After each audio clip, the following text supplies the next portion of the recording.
हो गया, जो घर के बुजुर्ग हैं ना, वो अपने घर को, अपने बच्चों को, अपने पोता पोती को, अपने बेटा बहू को, अपने बेटी दामाद को, अपने परिवार को अच्छा रखना चाहिए। ये श्रेष्ठ है।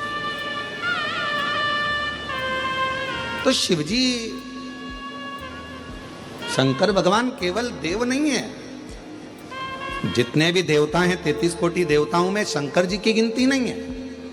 33 कोटि देवताओं में शिव जी का नाम नहीं। शिव जी तो देवों के भी देव, महादेव है। वो देव नहीं, वो महादेव है।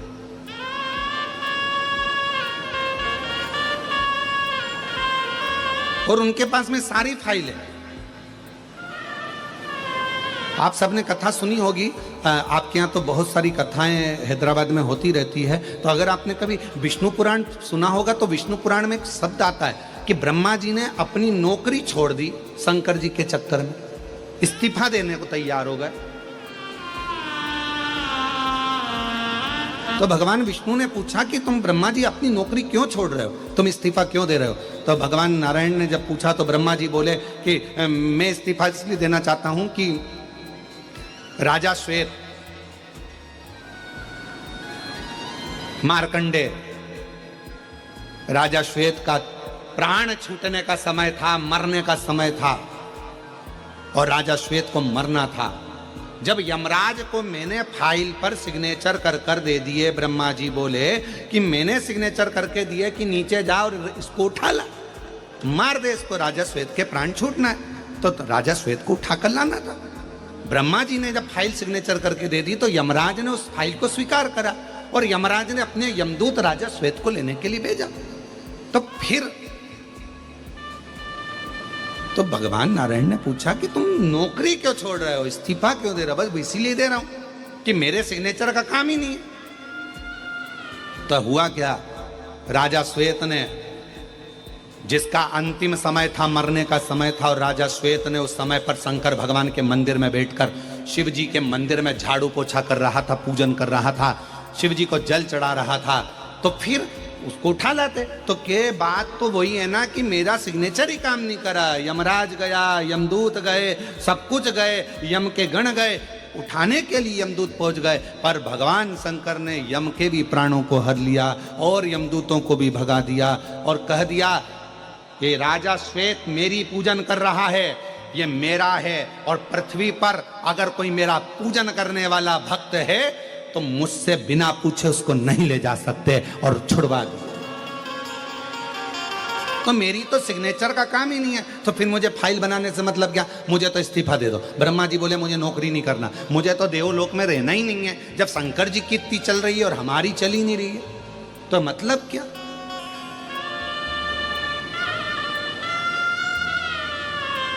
इसीलिए कहा जाता है सारे देवता हैं, सब देव हैं, और मेरा शिव, जम के बोलो, महादेव हैं। किसी के भी सिग्नेचर, तुम्हारी किस्मत में किसी ने कह दिया कि तुम्हारे भाग्य में दुख लिखा है, किसी ने कह दिया तुम्हारी किस्मत में तकलीफ लिखी है, किसी ने कह दिया तुम्हारी किस्मत में घाटा लिखा है, किसी ने कह दिया तुम्हारी भाग्य में ये लिखा है। दुनिया, देवता ने अगर तुम्हारा भाग्य लिखा है, ब्रह्मा जी ने भी अगर तुम्हारी लेखनी लिखी है, देवताओं ने अगर तुम्हारा भाग्य लिखा है, लिख दें दो।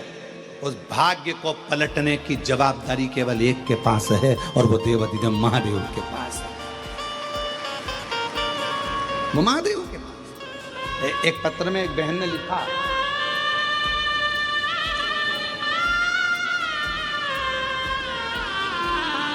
मेरा नाम रोशनी है, मैं हैदराबाद मुरली नगर में रहती हूँ, मुझे हिंदी लिखना नहीं आता, इस और महादेव नमन चरणों में, महादेव नमन चरणों में, स्वीकार कीजिए सबका किया है, मेरा भी उद्धार कीजिए, उद्धार कीजिए।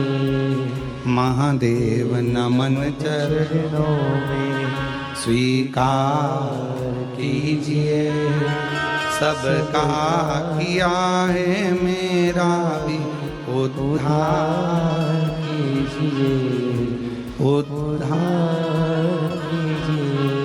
है त्रिपुंडधारी, है त्रिशूलधारी, है त्रिपुंडधारी, है त्रिशूलधारी। चरणों में तेरे बाबा जी पावन है चारों धाम। चरणों में तेरे बाबा जी पावन है चारों धाम। तेरी देव करते वंदना, पूजे हैं सीताराम। तेरी देव करते वंदना, पूजे हैं सीताराम। हो जाए पूरी कामना, हो जाए पूरी कामना। उपकार कीजिए सबका किया है, मेरा भी उद्धार कीजिए, उद्धार। एक भरोसा, एक दृढ़ता शिव के करीब ले जाती, शंकर भगवान के नजदीक ले जाती।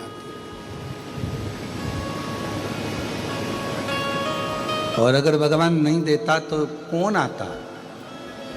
कौन आता? विचार करिएगा जरा। चींटी कभी नमक के डब्बे के पास नहीं जाती। हैदराबाद में जाती हो तो बात दूसरी है, पर चींटी कभी नमक के डब्बे के पास नहीं जाती। चींटी हमेशा शक्कर का डब्बा ढूंढती है, और जहां शक्कर का डब्बा रखा रहता है चींटी को एड्रेस कोई नहीं बताता, पर एड्रेस ढूंढते ढूंढते चींटी उस शक्कर के डब्बे के पास, गुड़ के डब्बे के पास, मिठाई के डब्बे के पास पहुंच जाती है। उसी तरह शंकर के जितने भक्त हैं, इनको कई लोग कह रहे थे एड्रेस इनको कैसे मालूम होगा, हैदराबाद में कहाँ शमशाबाद है, कहाँ कथा हो रही है, कहाँ कथा चल रही है। पर जो जैसे चींटी शक्कर का डब्बा ढूंढ लेती है, शंकर के भक्त शंकर की कथा ढूंढ लेते हैं, शिव की कथा। वो ढूंढते ढूंढते पहुंच जाते।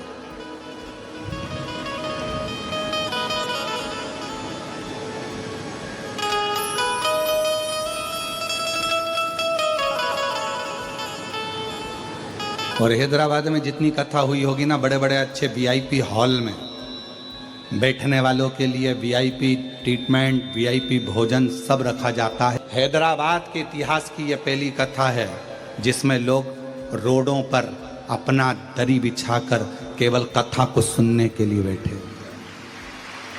कथा सुनने, कोई वीआईपी ट्रीटमेंट नहीं, कुछ बैठे।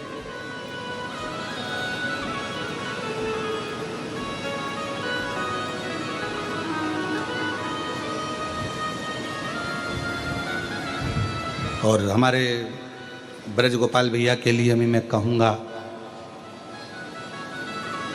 ऐसा भोजन भंडारा हम हर जगह कथा करने जाते हैं, वहाँ जजमान परिवार समिति भोजन भंडारा रखती है भक्तों के लिए, जो रात को रुकने वाले होते हैं ना, उनके लिए प्रसाद व्यवस्था रखती है।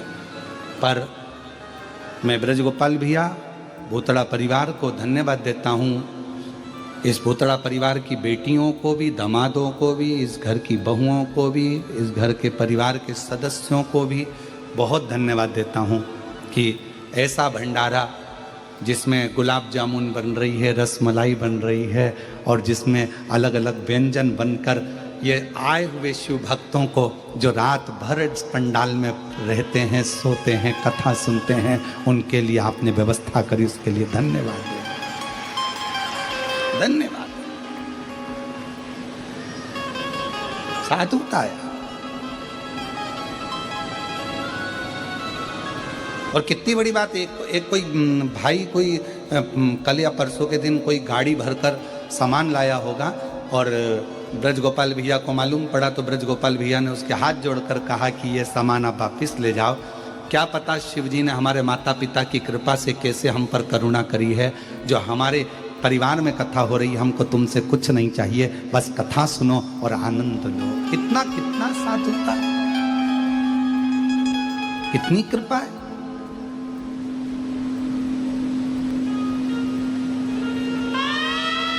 ये शिव है, इसको शंकर की उदारता कहते हैं, शंकर की करुणा कहते हैं।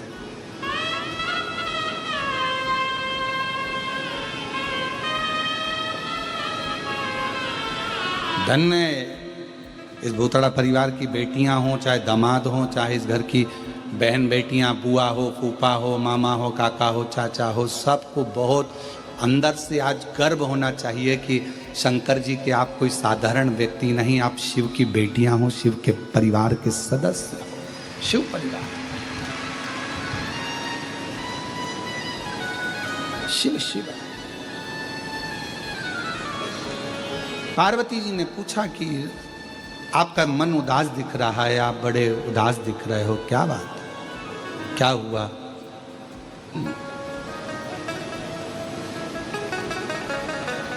कोई बात हो तो बताइए।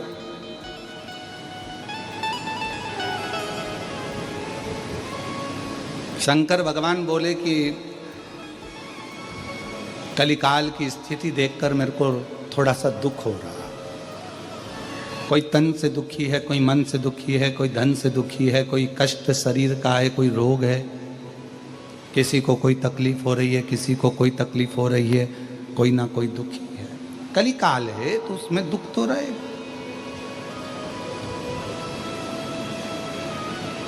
पार्वती जी ने कहा तो फिर क्या करना है? इनके दुखी होने से तुम दुखी हो जाओगे तो काम चल जाएगा क्या? नहीं चलेगा ना। तो पार्वती जी ने कहा कि आपको दुनिया के लोग करुणा का सागर कहते हैं। कर्पूर गौरम करुणावतारम संसार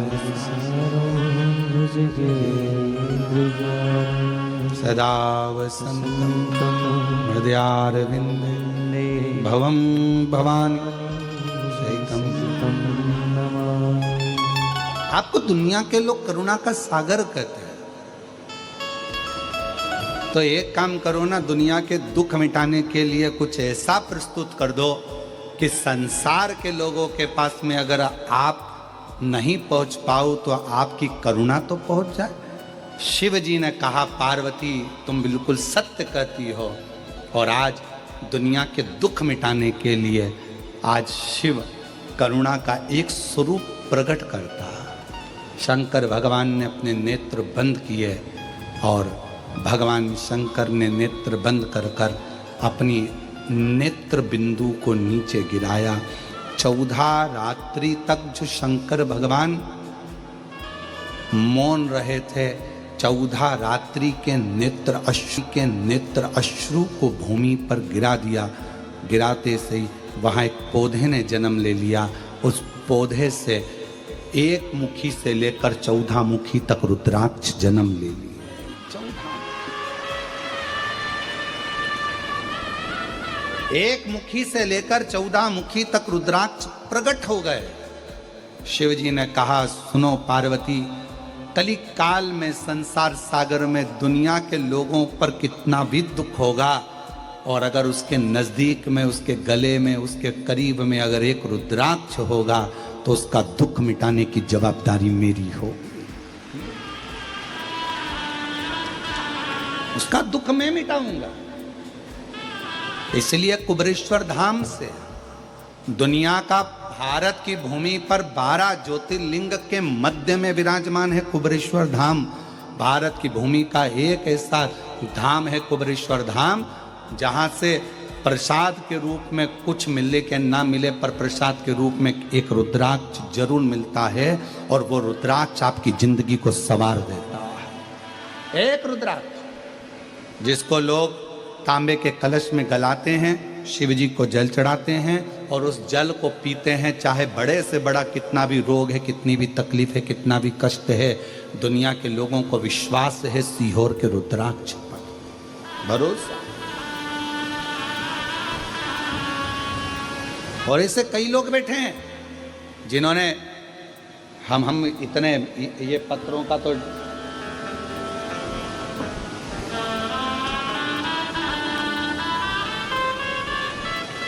ये इतने पत्र जो है ना, इन पत्रों को हम नहीं पढ़ पाए, पर एक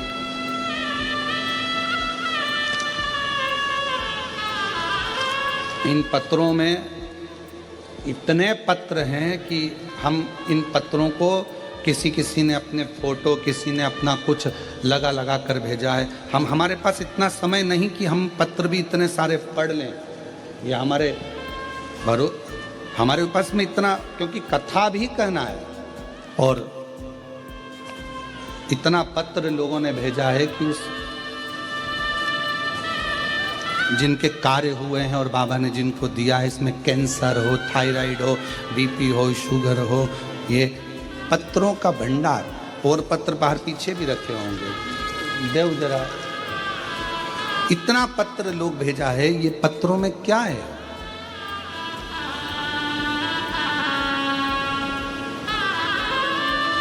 इतने पत्रों को हम नहीं पढ़ पाते, पर इन पत्रों में आपको बाबा ने जो दिया, और बाबा का जो रुद्राक्ष है और कंकर शंकर है और शिव पुराण ने जो दिया, इन पत्रों में भरा पड़ा हुआ है, इन पत्रों में भरा पड़ा।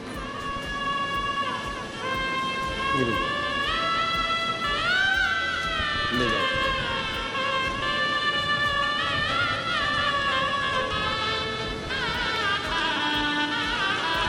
इन पत्रों में भरा पड़ा हुआ है आपका विश्वास। और अभी फिर कहते हैं इस व्यासपीठ के माध्यम से, आपने 5 दिन की शिव पुराण की कथा सुनी, किसी ने 1 दिन सुनी, किसी ने 2 दिन सुनी, किसी ने 3 दिन, किसी ने 4 दिन, किसी ने 5 दिन, जितने दिन भी श्रवण करी है, ये विश्वास के साथ कहते हैं कि अगली कथा कहीं पर भी होगी तो आपका भी पत्र उस व्यासपीठ पर जरूर होगा,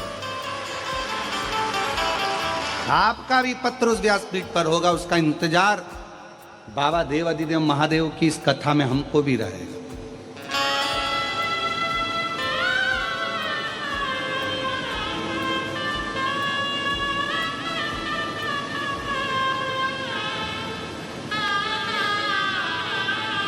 कल रात्रि को कर्नाटक से भी कोई भक्त आए हुए थे, शायद यहाँ पर होंगे, बैठे होंगे बिदर साइड से। उनका बड़ा मन था